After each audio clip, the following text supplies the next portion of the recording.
Another bit of controversy is happening back in the WWF during this time at a house show in Montreal, and I would love to hear your take on this, Ted. We have this from the September 25th edition of The Observer. What looked to be the biggest show of the past week was 9:15 in Montreal for the Diesel versus Jean-Pierre Lafitte title match in Montreal. It wound up in a major brouhaha because Lafitte refused to do the job. Lafitte did a ton of local publicity for the match, and when he arrived for the show, was told by Tony Gurria it was a jackknife powerbomb finish, and he immediately refused. Gurria tried to talk him into it, but Lafitte said he thought the finish would not only hurt him, but hurt future crowds in Montreal, and said he would walk out and not do the match and cost himself his job rather than do the job.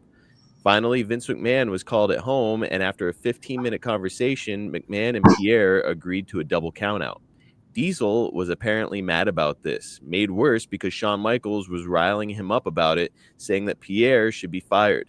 Pierre said he'd do a job for Diesel anywhere except for in his hometown.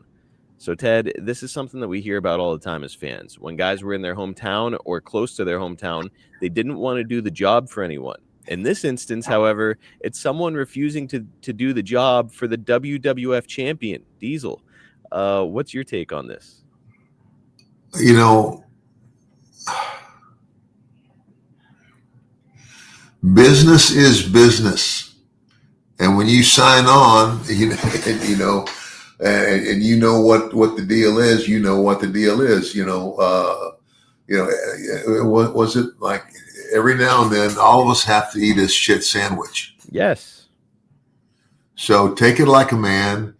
Do the job and take your money and quit being a big baby about it. That's what I think.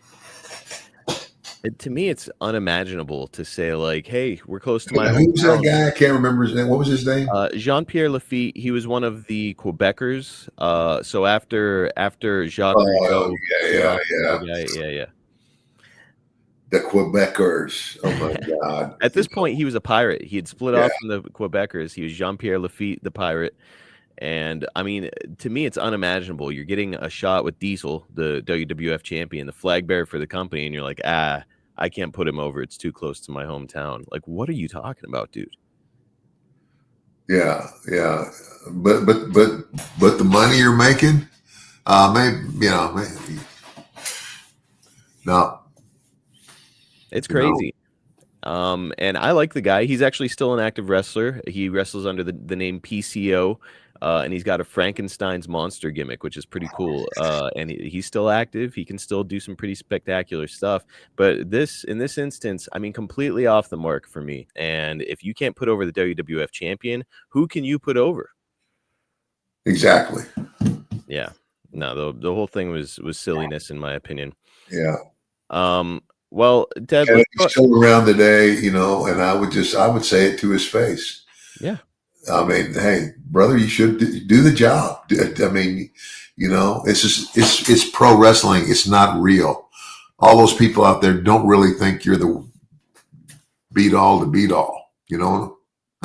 And Ted, hypothetically, if you were on a house show right in Omaha, right in your hometown, let's say it's on your high school football field, it's a house show.